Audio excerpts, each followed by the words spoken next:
So now we're gonna start.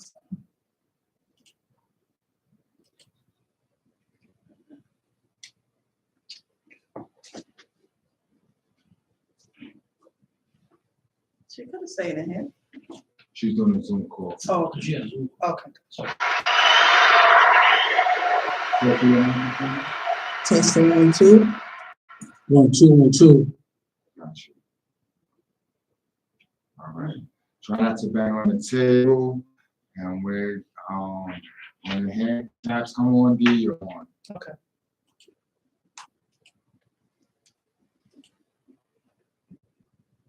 Oh, can he get one? I'm good. We good. Good? Okay. The book goes on top. Okay, gotcha.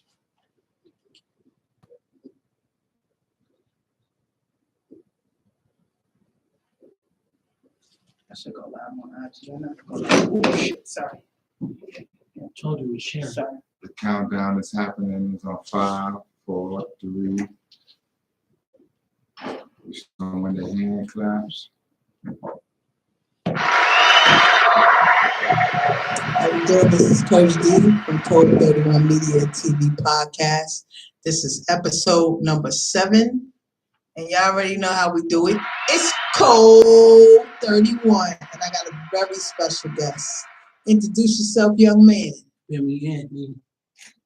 Southside Jamaica, You Queens. already know Southside. Y'all know how I feel when my people come from my hometown. This is a childhood friend of my family. So let them know a little bit about yourself. Well, I'm an open book. You know what I mean? Yes. It's like, music, streets. Mm-hmm. You know what I mean? Religion. All that type of stuff. I'm just a regular guy, man. Just learning how to survive. Learning how to survive out here in this nigga city that treated us so bad. All right, so let us know what it is. I mean, you don't have to go, but me growing up in Southside, I had a different experience than everybody else. They always say, "Oh, Southside, drugs and gangs and all that stuff." I was always protected from all that. I never seen all that. So my childhood was playing in Baisley Park, being a shadow to my brother. You know what I'm saying? I played baseball first, then basketball and everything like that. So let them know what it was for you growing up in Southside Queens. Well, Southside, I remember as a kid, I lived with my grandma, my brothers and sisters. Mm-hmm. There were 6 of us at the time. We lived with my grandma. It was street lights, to come home. Yes. She fed us and put us in the bed. Mm-hmm. It was plain. It was good for us. Mm-hmm. Until I got older. And I went back over there, on my own. Mm-hmm. And, it was into the streets. Right. You know what I mean? And one thing I learned out there at that time is the adults, the elders took care of us. Yes. You know what I'm saying? So it's different than it was then, now. Yes. Because, they can put these guys telling about all this stuff, but who's teaching them not to be in a situation not to do that? I mean, whenever we was put in them situations, we was already taught. Yes. We already taught not to go in their police car. Yes. You know what I mean? We already taught not to talk to strangers. We Yes. already taught. You know what I mean? So there's no teaching today. And then back then, other people's, parents would straighten you out. It wasn't oh, you can't touch my kid. No, like the whole neighborhood. If you was doing something wrong, another parent would come check you. Of course. Because we was all family back then. Now it's you got strangers that in the neighborhood with you now. People don't really talk to each other anymore. People, you know what I'm saying? Back then it was a thing. The community was your family. See me doing something wrong, they checked me and they told my mother. But they didn't have to worry about me because my mother used to pull up to my school and sit in the doorway like, I want you to do something. So I already knew. I'm not doing anything. She on the PTA. You understand? I'm still scared of my mother today at 52 years old. Yeah. So when people step, I say, listen, the only people I fear is God and mommy. That is it. One day I was playing with her. She popped me real quick and I was like, but I was only playing with you. You know what I'm saying? So shout out to my mom. Matter of fact, she is the sponsor of Code 31 Media TV Podcast for this month. Because what happened was she was sick last month. And so I took 2 weeks off because when my mother's sick, I don't do well. I can't I can't function. So, and I almost lost her in 7th grade. So anytime my dad or not feeling well, I shut down and I can't do anything. So my mother's better. She's at my niece's house. So shout out to her. She was like, "You lost 2 weeks on your podcast. Boom, hit me with the Cash App." So she is the official sponsor of this show for this month. And shout out to Official Game Over for the Nick Color, outfit. And shout out to Homer. You didn't see the shirt. Shirt King, Jeff Star. I'm saying. So those are my clothing sponsors. And then we got Hot Granny. She's the sponsor of my magazine and the podcast as well. So we're doing it big. So I want to jump to Bimmy when he first got to Def Jam. Wow. I just came out of prison. Like, I really didn't know what I was doing. I know music, you know what I mean? And when I got over there, Leo Coleman said, "Yo, that's your office over there." And Russell Simmons made the call. It's like, "Yo, hi." So I've been working, you know what I mean? You know, when I got there, I sat there, and I watched a couple of guys working up there, and I learned real quick. So I got this philosophy means I can learn what you know, but you can't know what I know. Because where I come from, the streets raise you so fast and raise you, you adapt so quick. So I adapted real quick. And when I first got there, they gave me like all of the albums that they believed in it, they signed it, but they really didn't like they give to them. But not knowing that was working me out. So I could get to the bigger guys. You know what I mean? So when I got to the bigger guys, I knew what I was doing. I did my thing, you know what I mean? Every album I did was platinum. Well, what was that feeling to walk into, back then that's when he had LL and all of them. So Def Jam was like really Def Jam. Like, so how was that feeling to have that opportunity that Russell gave you? That's the thing with me, when somebody gives me an opportunity, I appreciate it. I'm grateful, but I want to make sure they didn't make a mistake. Yeah, that's, you know what, that's funny you said it, because that's how I took it. I didn't want to let Russell down. You know what I'm saying? And he told me, he said, "Yo, if I find out you're back in the streets, find you." You know what I mean? I said, "Yo, don't worry about that, Russ. I'm good." I said, because before that, I moved in myself not to be in the streets no more anyway. You know what I mean? Because I took another loss. So I said, "You know what? I ain't messing with the streets." You know what I mean? So when I got to Def Jam, I did what I was supposed to do. You know what I'm saying? I ain't swaying all the way. I've been legit for 30 years. Right. You know what I mean? I ain't touched nothing. So who was the first artist that they gave you? DVL's Christ from Brooklyn. He down with Trigger the Gamblers, Who the Hustler. That camp. That camp. Okay, I never really. Yeah, DVL's Christ. Yeah. All right. And what exactly did you do with his project? Well,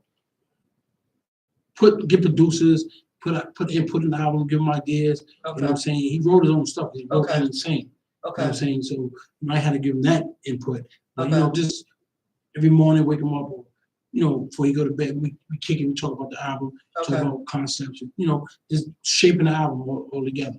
So was you on tour with Run DMC before you got the job?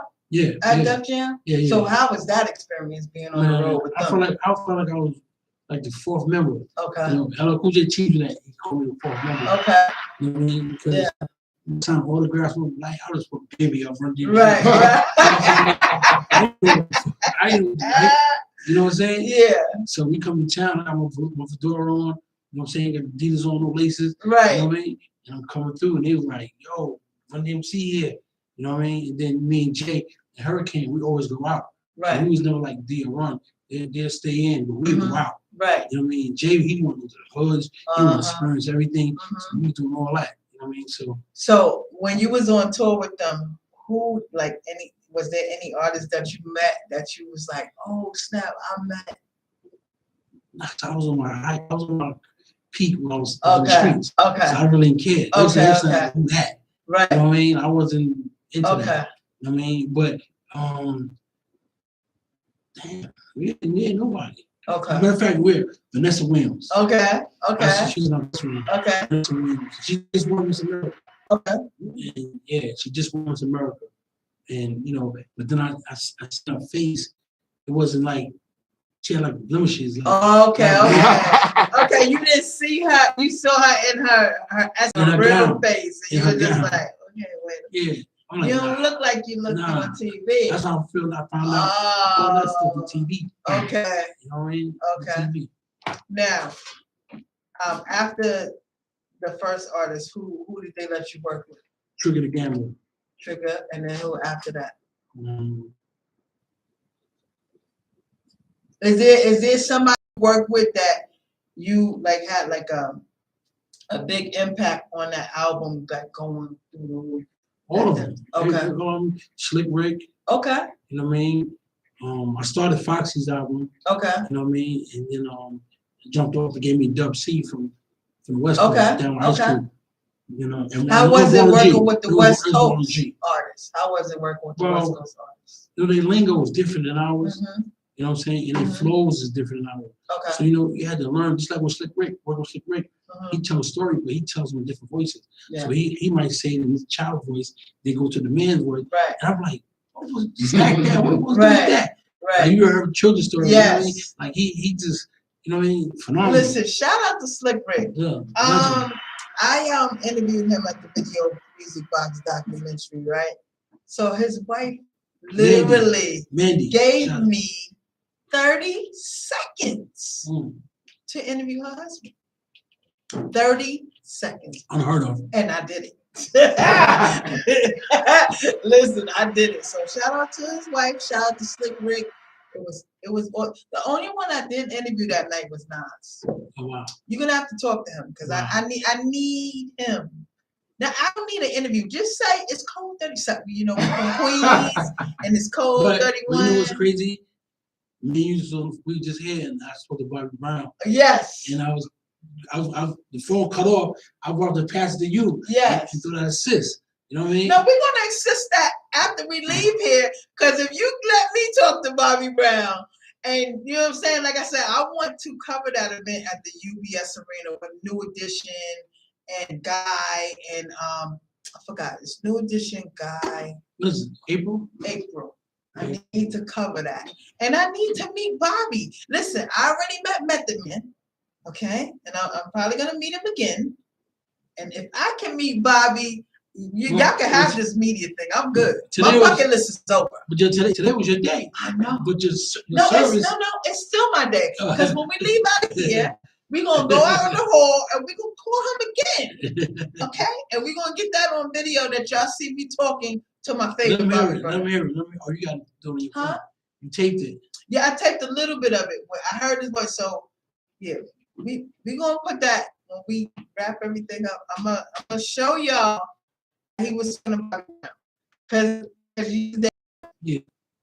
how was that experience being around Bobby Brown in his essence? Because I mean, woo, Bobby back then, that was my guy. He was a monster. Yes, he was. He was a monster. Yes, he was. I mean, fly dude. Mm-hmm. Like, you know, I would never call him a friend. Yes, he's a brother. He's my brother. Yes. Like, he treated me like a brother. Right. You know what I'm saying? Right. You know, his sister was a good woman too. Yes. You know what I mean? Good woman. But you know, I learned Boston women, they take care of their man. Okay. Okay. You know what I mean? I've seen some of the interviews. Yeah. I've seen some of the interviews. Yeah. So now, after Def Jam, what did we do from there? Well, I started my own company. Mm-hmm. You know what I mean? Mm-hmm. One King. Okay. And I've been looking for artists and was going through stuff. Then I stopped. Then I went to Atlanta. Moved to Atlanta. You know what I mean? You know, I worked with my sister. Yes. In the background, so yes. Then, you know, I just started working just in basketball. Okay. Down there, just took a hiatus and just backed up. You know, okay. Because you know the music game, it'll make you want to do some stuff that you'll never come back from. You know what I mean? So yes. Before I do that, I already knew that I couldn't come in the game while I was in the streets because I'm gonna be like the rest of these guys, losing the offices, losing everything. I said, you know what? I'm gonna back up. I mean, reinvent myself and do what I gotta do. You know what I mean? So that's what I'm doing now. Okay. So, like, is that like you're gonna do independent artists from all over? Like, how? Because I know when we talked back then, you said you was gonna like work with the independent artists from the South Side and all over the world. Yeah, I think that's very special for someone to do that. And I think I'm the guy for it. You know what I mean? So I got a show right now working on now. I I got a sizzle called a round table. Okay. And the round table is me, Angela Yee, Okay. Waka Flocka, Okay. Ghostface, and Jamie Hector. Jamie Okay. Hector's from Why, you know Okay. Why. Yes. He's one of the owners with me. Okay. You know what I mean? So we shot a sizzle tour already. So what it's about is all independent artists from around the world. Okay. I'm grabbing like 5 on the show. Okay. Episode. I'm grabbing 5. And what I'm doing is I'm not making them challenge each other. What they are doing is being creative and stepping the game up Okay. in the music game. Okay. So what I'm doing is I'm taking them, they're gonna perform in front of us, Mhm. all of us gonna perform, and we're gonna critique them. You know, we have lawyers there, and then we'll play them out like lawyers in New York. They're all gonna come to New York. They all come to New York, New Jersey. Okay. Yeah, all gonna come here. Okay. So then you know, I match them up with a producer, like Okay. Mike Will. Okay. Yo, Mike, I got this artist, go down there, put them up, stay there, make records, Okay. come back a month later, then you perform for everybody. Okay. And you'll see the difference, Okay. you know, dealing with us. Well, I would love to be a part of that and Of course. put it in the magazine. You know, whole magazine on us. Yeah, a whole magazine. Yeah, whole That's magazine. that's what I'm trying to do. Like, I'm trying to be different from everybody else. So if you have me, like, say we're gonna manifest this, that I'm gonna cover the New Edition concert, right? So it's Guy, Keith Sweat. Yeah, I think it's Keith Sweat, Tank, New Edition, and That's a bomb. right. That's a So bomb. I'm gonna put them all in this, all in this magazine, and probably be New Edition on the cover, and then somebody on the back cover. But that's what I want to do. So if you invite me to cover your events, I'm gonna do the whole issue of the magazine on your event. So that's what we're gonna do with yours and a few other people. I met Chuck D the other day, Public Enemy, at the Queens Library with Ralph McDaniels from Video Music Box, and it was his birthday. Happy birthday, Ralph. Happy birthday, Ralph.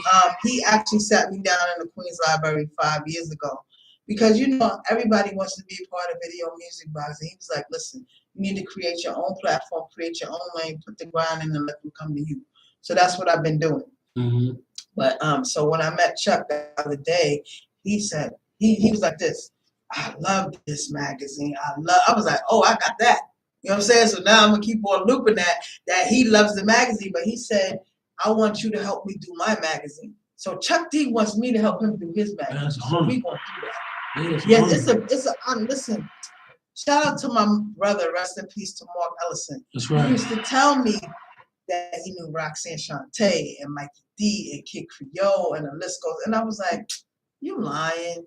And then after he passed, I met Roxanne Shante and Mikey D. He did that. And it's funny because Mikey D told me a story. He had got arrested and he was in my brother's jail. And my brother would take him out the cell and feed him and stuff. And he was like, yo, these people might think I'm a snitch. I was dying. But he said, no, your brother, he always took care of me. I get nothing but good stories of people telling me that. And when he lived on Foch Boulevard, he taught me how to DJ and MC and all that. So that's why I have a good ear when I hear music or I hear these artists. And when I go to these events, I'm like, yo, that's hard.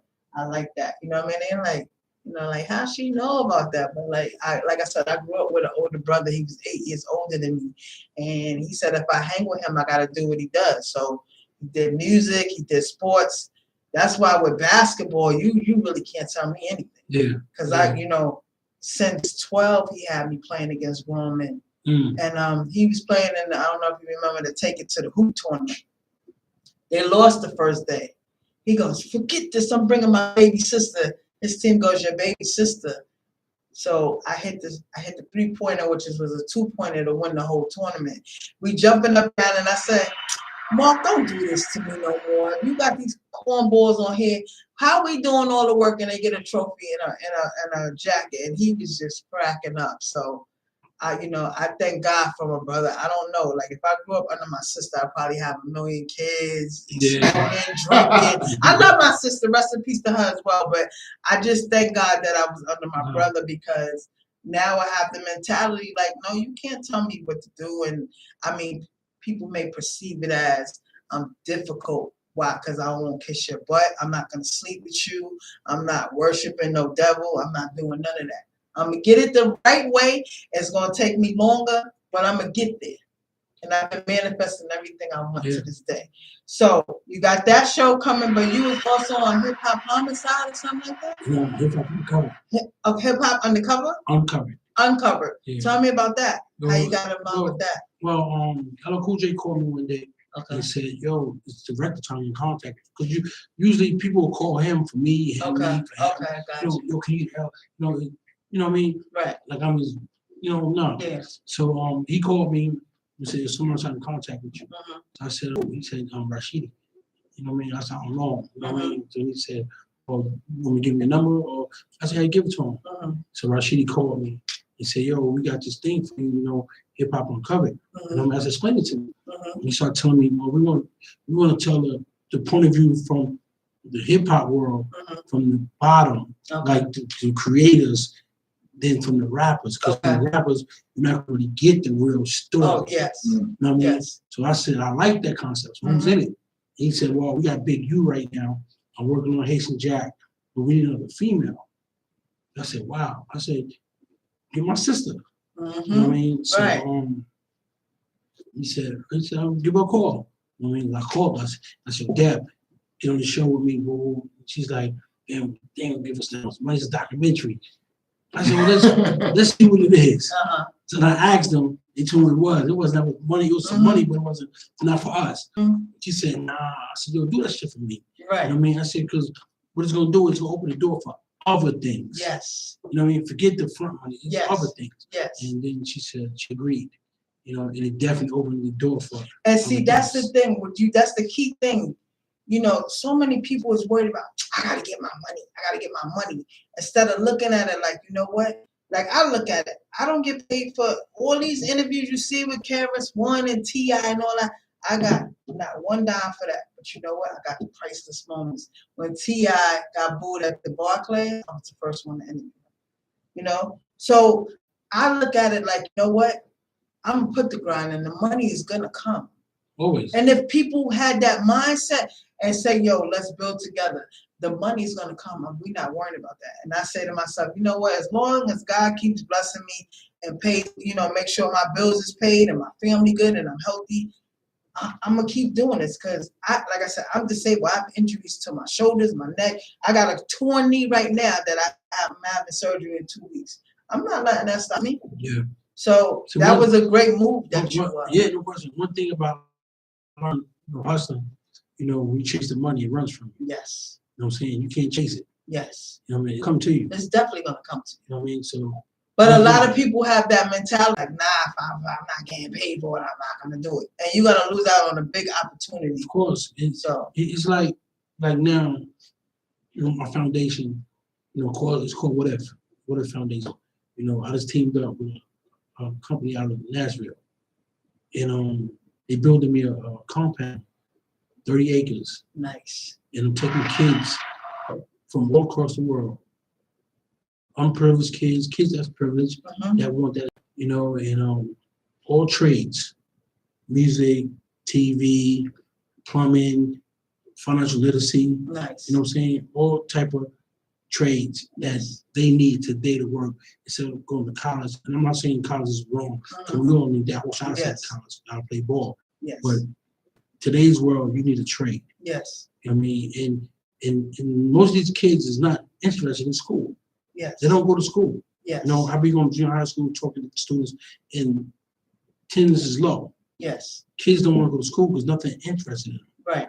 Especially with these phones and TikToks and IGs, they don't care about school. So if they don't care about school, then let's do a trade for them and something they're gonna love to do. Now we don't put you in this room. Pick one trade, what you want. You know what I mean? And then once they pick say they pick a home director. Okay, cool. We bring the team in, teach them 6 months to a year, teach them, then take them to Hollywood or take them to Silver Cup or take them somewhere where they producing and they directing and saying, I said, listen, this is gonna be your job. Yes. You know what I mean? Something they really want to do. Sam up the IG. Core Mega's on here. Mega. That's my brother too right there. Shout out to Core Mega. That's in the building. I did his album release. I missed that. His album release and his listening party. Man, I was there, so shout out to Core Mega. Very good guy from Queens. Always show me love. He put me on his EPK. So you're a real one. Yes, he is. You know, one thing I learned about prison don't reveal who you really are. You know what I'm saying? He never wavered, never changed, always been him, stood up. You know what I mean? And I love him, you know, for that. And just holding, you know how we are Queens, Brooklyn, Bronx, had everybody on holy borough down. You know what I mean? Usually they'd be like Queens, but not more. You know what I mean? Supreme Team did it on that. Right. You know what I mean? Listen, even when I go somewhere, I don't care if I'm the only one in the room from Queens. I'll be like, Queens, Southside, what you crazy? I don't care. Like, Karis, what was at the Borough concert? He did that. Brooklyn, all that. And Queens, I said, don't do that. Don't do that. I was like, no. You know, I know you my first interview, but don't be talking about my borough. Shout out to MC Shan. That's my guy. He started that. Karis started that. But, you know, like, if you watch our show, you know, Hip Hop Uncovered, Ace and Jack, and on his segment, he said, you know, you talk about Queens, you gotta talk about this particular crew, because they wasn't having that. You know what I'm saying? Right. Like, there was, you know what I mean? He knew it. They knew it. That's my brother. He from Brooklyn. That's my guy for real. You know what I mean? So he's like, not that particular crew. Because, you know, like, I always tell dudes they built the gates on HDM because of us, Queens do. You know what I'm saying? We don't look for tear. You know what I mean? We the first one, I ain't gonna brag about it, but I don't want to talk about it, but things that we have done with an out south side, you know what I mean? That no, whatever you want to speak about, this is your platform. But I'm just saying, you know, y'all better stop playing with my borough. That's all I'm gonna say. Okay? But anyway, so what besides that project are you working on? Because I know you're working on a lot of stuff. I'm working on my life story. Okay. You know what I'm saying? Like I said, I just teamed up with this group, and you know I ain't gotta go nowhere. You know what I mean? They made a good offer. Nice. You know what I'm gonna do, and you know my thing is with my show, it's not a drug story. Right. It's not a I'm gonna kill your mother, your brother. Right. You know, it's a black story that's showing how we really live. What made me go to the streets. How I was living at home as a child. See, one thing about us, we never gonna show our faults. Yes. You know what I'm saying? So therefore, the kids are never gonna learn. Because we gonna think we up. Yes. No, we ain't up. Nigga, I was down. Right. You know what I'm saying? A couple of times, but you're gonna fall. But the thing is, you gotta get back up. Definitely. You know what I'm saying? So I always knew how to get back up. Definitely. And so, you know, and sometimes I know how to stay in the house. A lot of these guys don't know how to stay in the house. Right. But when you get in that prison, you know how to stay in that goddamn cell. Yes. You know how to stay, you know, why you can't get at home? It ain't your turn. Right. You know what I mean? You have a turn. So everybody have a turn to shine, everybody have a turn to win. You know what I'm saying? Because especially in these ones like that, because we're not together, we're not united. So when we're united, we always be our turn. Right. But being that, you know, you got these little groups, little centers that, you know, it's my crew, my man here, my man he down with me, and y'all not in this. Yeah. You know, so it turns you around. Yes. Like real slow. Yes. You know what I mean? So we try to fit in. That ain't you. That ain't your turn. Right. Stuff happens. Right. You know what I mean? So I try to just, you know, stay out the way and just that's it. Build that's my crew and just wait my turn. You know, you stay so humble. Watch a lot of people take shorts. You know what I mean? Watch, you know, I'm on one time, this dude owed me some money. And they found him. He was on for like a whole summer, but he'd run for a whole summer. Somebody in my crew found him. They had him on the roof. It was like winter. So they had him naked, stripped. Wow. So I said, like New So I said, give me the razor. I started cutting his back and all his butt and all type of stupid stuff. You know, sick, like, you know, in the streets. So, you know, I'm glorified. I'm explaining what happened. So I'm cutting him, and my other man cutting him. He's screaming, yelling. And I said, take him downstairs. So all my dudes is downstairs, the bosses. So I want to impress them. So I bring him downstairs, right? So my man look at me. I mean, put his clothes on, man. You know what I'm saying? And then he put me aside. He said, yo, learn how to spare people.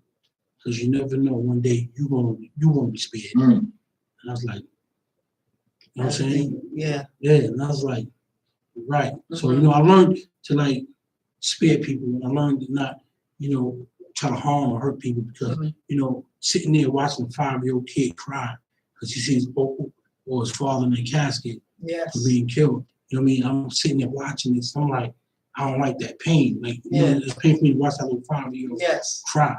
You know what I'm saying? And, you know, I don't think, you know, a person knows a mother's hurt. Yes. She loses her child. Yes. You gotta bury that child. Mother's pain. Yes. You know, she gotta bury that child. You know what I'm saying? Yes. It's not a good sight. Yeah. You know what I mean? They look at you, but they're strong. Mm-hmm. You know what I mean? Because they background, they come from things they was faced with. They can look at you, but they're broken. You know, you can look at them and tell they're broken. Yeah. You know what I'm saying? And you know, a lot of things, you know, sway me. Like a lot of things. Like, you know, I remember one holiday, it was Christmas. That's one thing I'll never forget. And this type of stuff put in my story. I mean, that people gonna see the realness. You know what I'm saying? And this lady, it was on my block, 118, and her husband was on crack. Right? He came out Christmas Eve. I'll never forget this. And sold his son's kids toys. Because she works. He stay home. He didn't do shit. So he stole all the kids' toys and was selling them on the block.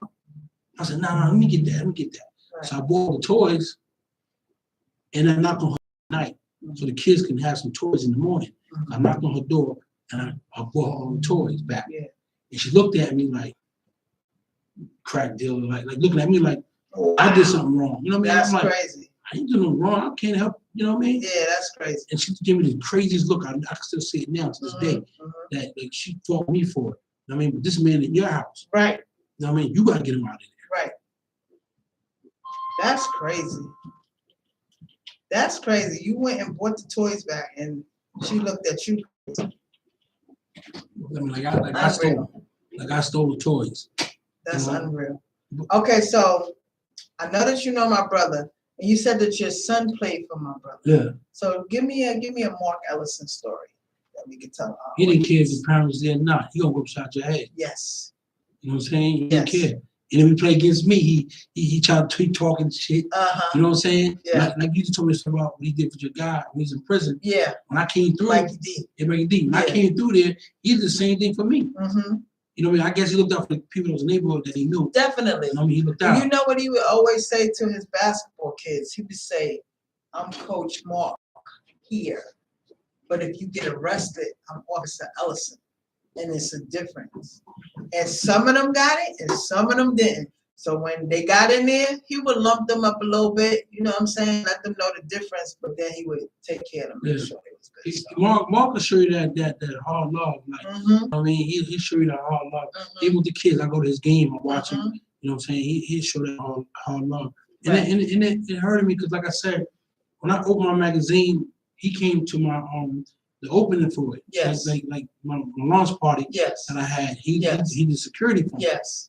And I pulled him to the side. I said, yo, we're gonna do a lot of these, so be ready. You know what I'm saying? And I paid him. You know what I mean? He said, yo, all right. Right. And then, you know, well, I think a day or two, 3 days, 4 days. Ridiculous. And like I said, you know, rest in peace to my brother. It's unfortunate that he passed in 2009. The way they said he died, he did not. But we're gonna leave it there, you know, and put it in the hands of God. It's gonna be 14 years. August 24th. It'll be. How long you worked on the island? Close to 20 years. Yeah. No, he wasn't on the island. He was at the Queen's house. Queen's house. My sister worked at Rikers.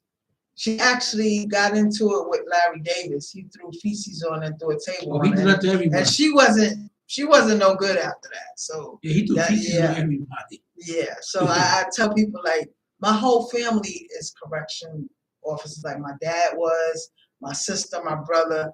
I went the group home route. My mother used to be a secretary in the group home, so I said I didn't want to get into the prisons because I didn't want to see all that craziness, and that messes with your mental.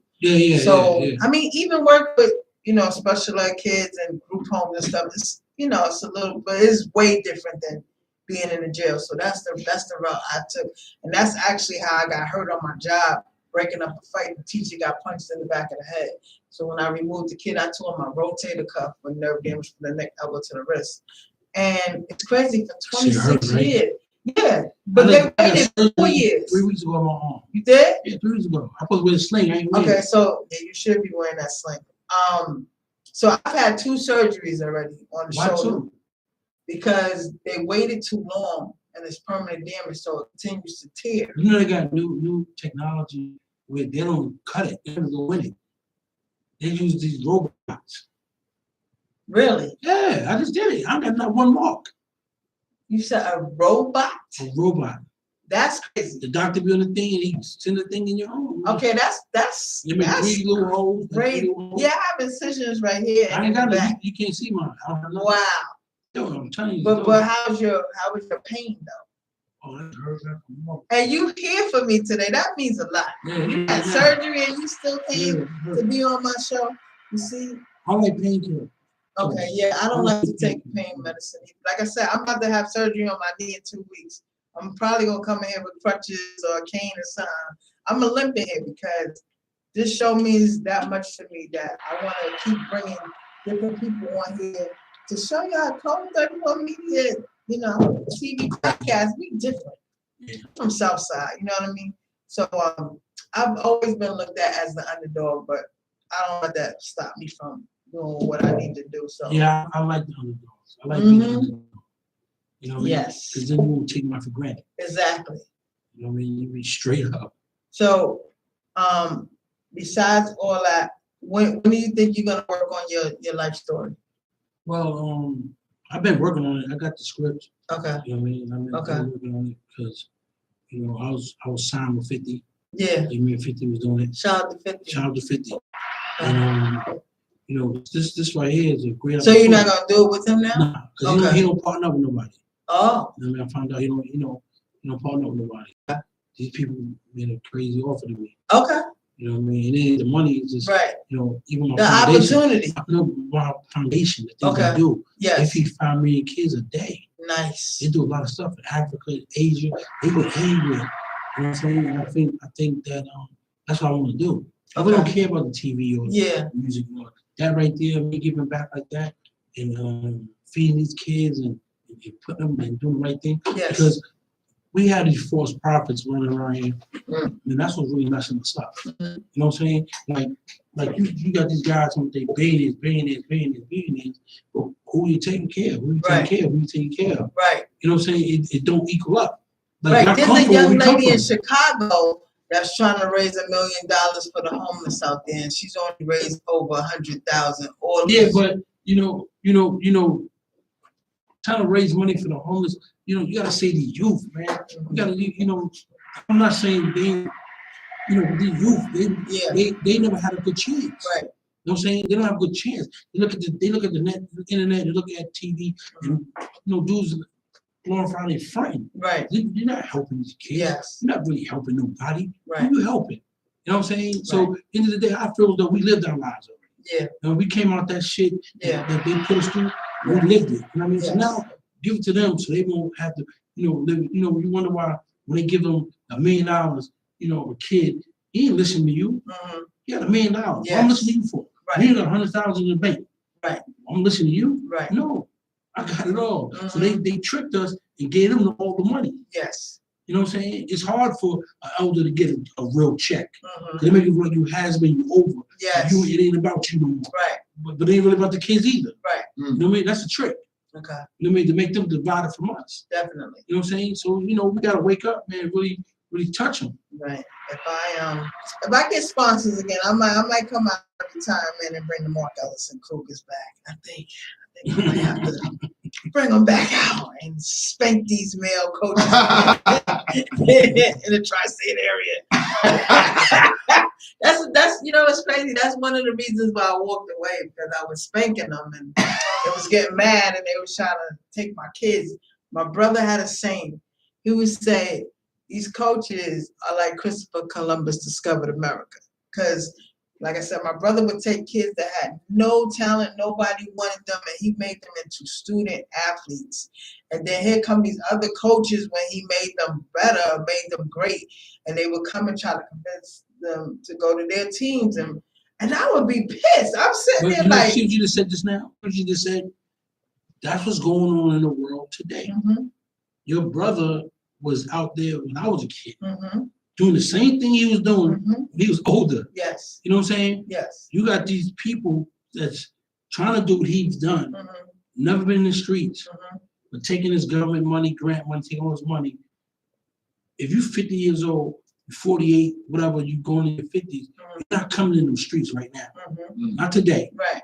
You're taking that check. Yeah. Therefore, them kids ain't getting no real help. Yes. You feel me? You ain't coming in when you're 50. You ain't coming in when you're 20. Right.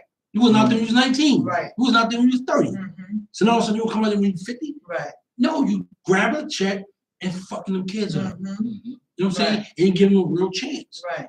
Give them a chance. Yes. You're going to take this money from them, at least spend some of it on them. And I didn't have no sponsors back then. I was sacrificing my bills and my electricity and all that stuff because I had all project kids. Now you got to remember in Southside, Baisley, 40, Rochdale, we were all against each other back, you know what I'm saying? But I've made us all a family. I took kids from 40 projects, Baisley projects, Rochdale, and I made them believe that we were a family. I played all the projects. And God bless the dead, my coach Ad. Actually, 40 day, we came and took all their trophies. Yeah. we had double teams. So we played each other in the championship. So we got first and second place trophies on 40 days. So they was hating on us because we went right back to Baisley with all the trophies. And I laid on my brother's court in Baisley, trying to get that court renamed for him. I don't know. Ruler. No, in Baisley, you know the one by the baseball field? Yeah, right by the baseball field, that one. Born Ruler, he's gonna help me get that renamed for my brother. Yes. Yes. So yeah. I've done a lot. You know, I played at Hillcrest High School. I played at Mercy College.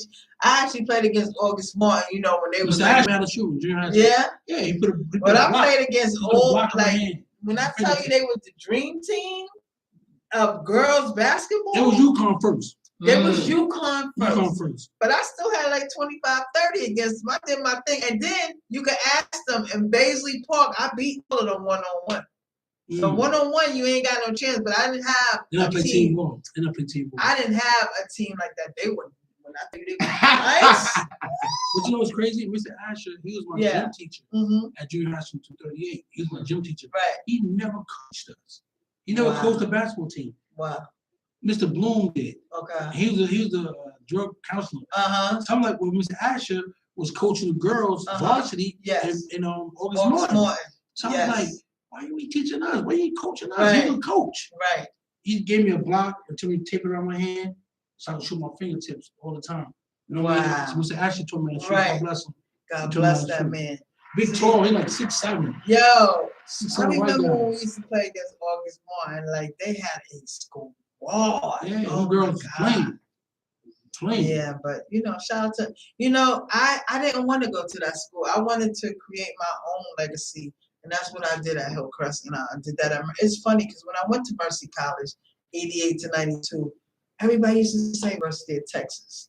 This was when I had graduated. We was playing in the Bronx. I forgot what the gym was, but anyway, everybody was saying what schools they went to.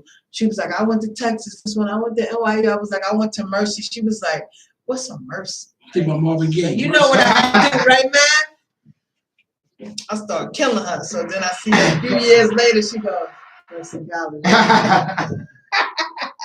So I love telling that story. Like, don't doubt somebody because of school, because I didn't take education serious in high school.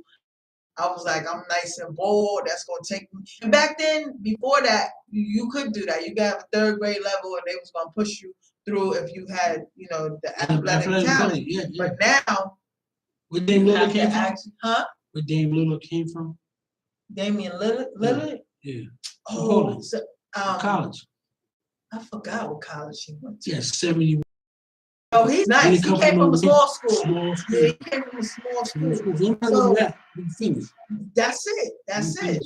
But I, especially when I was coaching, I said, guys, you have to have education. You're not taking dummies anymore. No, you got to. They're not taking dummies anymore. See, most of us need to be speaking to the youth, because most of them is in dark places. The reason our dark place, we know it's a dark place because we was being taught. Yes. So when we got there as an adult, you know that's a dark place. You know how to face it. Yes. Because you had somebody older showing you and telling you, Yes. like, this is that. Like, before I went to prison, I knew how to handle myself because I was always told. Yes. Man, plus I'm light skinned. Right. So niggas like, yo, niggas light skinned will get fucked in jail. I said, they fucking me. You know what I'm saying? Right. So by the time I got there, motherfucker probably thought I was an African. I was lighting niggas up. Okay. Like, I'm not, Okay. light skin shit's out the window. Okay.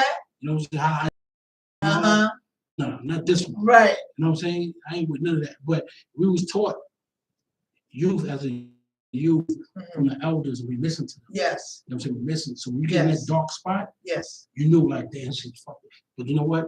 Let me just pay attention and just walk, you know, slowly and lightly. You know what I'm saying? So you know what to do. You know what I'm saying? So a lot of these guys don't have them, they in the dark, know they in the dark place. They think this was all about. But it's not.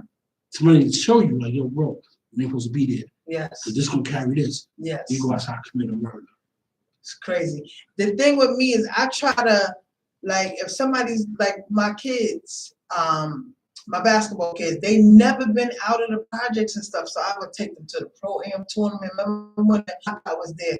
Kevin Durant played in that tournament and he touched one of my kids' hands. Alejandro Vasquez. And he said, I'm never gonna wash my hand. He's actually getting ready to play at I forgot what's in Alabama. He's about to go to University of Alabama.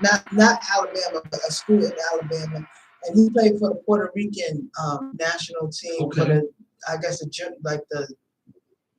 high school junior team or whatever. And I actually interviewed James True Carter. That was one of my brother's best friends also. But I also, when I coached at Hillcrest High School in my brother's memory, I did a teachers versus student game at Madison Square Garden. So they got to play on the Madison Square Garden floor, and I had my brother's picture on the jumbotron. So that was before I was even doing media and stuff like that. But even now, when I do it, like Hot Granny came out here, and I took them to a comedy show, and they got to meet Smokey Suarez and Gerald Kelly and stuff like that. So I give ordinary people the opportunity to meet people like yourself and anybody that's in the industry to show them a different side to life. Like, there's still good people in the world. My foundation is like that. Well, I just took kids to see the monster truck. Okay. You know what I mean? I took them to Disney on Ice. You know what I mean? I'm taking them to Jamaica. I'm taking them on the country. Okay. You know what I'm saying? My foundation. Okay. And expose them to different things in life. Yes. Because the big thing to them is exposure. You know, because Run DMC exposed me to it. You know what I'm saying? It made me want to get into the music game. I on floors in Trunk King Studios, Manhattan, Run DMC. Right. You know what I'm saying? And drinking Old English. I ain't drinking no damn beer. I was with them. Right. You know what I mean? So I was drinking some beer. You know what I'm saying? And, you know, you got to be exposed the right way. If you sit on that block all day, what you going to see? Nothing. Right. You know what I mean? You going to grow envy because you guys ride past you. You know what I mean? Then you go to nightclubs or lounges or a party and like dudes popping bottles, got jewelry on. Now the envy kicks in. I don't want some of that, you know, but you don't want to work for it, but just want to take it. You know what I'm saying? But that shit ain't gonna last, my nigga. Right. That's not gonna last. So if you could go back in time and tell your younger self something, what would it be, and would you change anything from your life? I won't change nothing from my life because I want to be who I am. Right. You know, what I would do, I regret was not finishing school. You know what I mean? Because I needed that. You know what I'm saying? Really, I'm not talking about the standpoint of education, just so I can continue playing basketball. Right. Because they're not allowing us to play basketball. Right. You know, if you ain't got no education. Right. I don't want to cheat. I want to, you know what I mean? But I wasn't interested in school. Right. You know what I mean? Even I played ball. Once I failed off, I didn't want to go to school. Right. So, you know, I wish I'd have stayed in school. Right. You know what I mean? Because, you know, I remember I got my first letter from Virginia Commonwealth. You know what I'm saying? University. Yes. I was like, I'll never forget that. When I drive to Atlanta, I see the Virginia Commonwealth. I was like, damn, I could have been in this school. And when I think about that, you know what I'm saying? Like different schools wrote me. Right. You know what I mean? So I went one year, I went to BC All-Star Camp. I don't know if you heard of that before. You know, BC All-Star Camp. So it was me, Carlton Screen, Lloyd Daniels, and somebody else, right? And these coaches, we had the cheerleaders up on the hill. So you know we're from New York. So we had all New York. So we walk up the hill see the girls. So now we had games, but we late for our games. So as we coming in, a North Carolina coach said, "Hey, boy, come here." So he stopped and said, "Where y'all going? Where y'all late to the game?" And he's like, "Nah, give me 10 laps." I'm like, 10 laps? So now we running around the track. Then Lloyd Daniels said, "Lloyd, you know Sweepy Daniels, he played in San Antonio Spurs." So Lloyd's like, "Yo, let's stop. Next stop." All right, cool. I'm on my New York, so I don't care. So we're going around. Coach right here watching us. And I stopped. Everybody kept running. I said, "Yo, why you gotta stop?" So now I run catch up to him, back around to do the 3 more. Like, he was doing 10. So he said, "Go to your games." So all the college coaches is on top of the bleachers. So we get in there. Well, I was playing like court 3. I remember it's the middle. So I'm playing court 3, my team. So I go to court 3, and my coach said, "Yo, why are you late?" He said, "Nah." He said, I said, the North Carolina coach made me run. He said, "Why you make me run?" He said, "All right, go sit down on the bench," right? So he made me sit down, get dressed. And I dressed, I sat there. The game is about to be over. I ain't played yet, right? It was down 2. It was down 2, and they threw me in. He threw me in, you know, I'm playing D. So I meet the guy like the free throw line. I play D. I'm on him. So I got up on him, and I stripped him. Right, before he had to half. Caught him, laid him, he was behind me. So I remember this poster I had on my wall, Isaiah Thomas, when he was in Indiana, he laid him like this. You know what I mean? His back, like, you know, protect himself. So I did that, and I laid them and got an M1. And I pointed to all the college coaches, and I ran out the gym. Yo, the director came to my dorm that night. He said, "Andy, what's your problem, boy? They looking at you, they asking about you. You ain't gonna make that free throw." I was like, I had no answers. I just want to do some shit that the coaches, Right. Cause they made me sick. They were my fault. They didn't play me. So the game ended in the tie? No, they played out. We lost. Word. I'm not forget that. So you could have won the game with the free throw. Fuck that, I ran out the gym. I said like this, and I ran. Like y'all all remember me. Oh man, that's crazy. I think that's why I got a letter from BCU from that game. It was like, this little motherfucker nice. Well, listen, I thank you for being on my program. Man, before you go, all my guests say their name and say, "It's Code 31. Bimmy Anthony. It's Code 31. You already know. Where can they reach you on social media? BIMMY 118. Bimmy Anthony. Southside. Listen, Southside is in the building. It's Coach D and it's Code 31. I will see y'all next week. Like I said, pushing sponsor, Game Over, Shirt Kings, Mom and Dad, No Sale Inc., and Hot Granny. Let's go, Nick. Let's go, Nick. I've never been to a Nick game. Oh, you see me there? I see Yo, you. fun. Listen, I Shout haven't out been to to. Tracy. Yeah, I need to go to a Nick game. I don't need to get a front row. I just want to go to a Nick game. I haven't been there in a long time. Yeah, I haven't.